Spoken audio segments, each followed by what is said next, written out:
Sabah erte tursam, çantamı alsam, ağlayıp sızlayıp boynuma taksam, anayı babayı yollara bıraksam, yazımız böyledir, yanar giderim.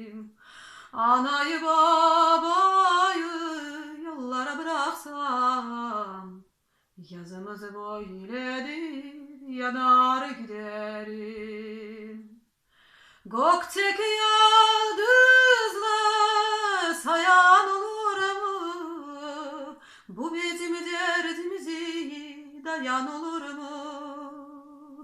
Gunce bincirtliği görsen efkarım artar, yazımız böyledir, yanar giderim. Gunce bincirtliği görsen efkarım artar, yazımız böyledir, yanar giderim.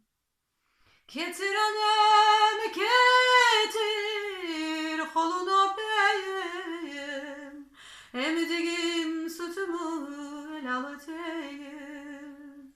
Ben giderim gurbet ele, belkim gel almam, yazımız böyledir, yanar giderim. Ben giderim gurbet ele, belkim gel alamam, yazımız böyledir, yanar giderim.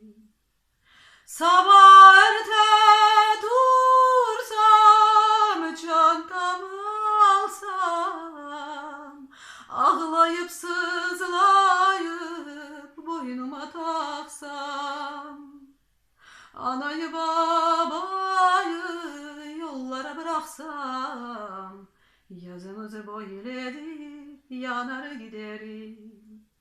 Anayı babayı yollara bıraksam, yazımız böyledir.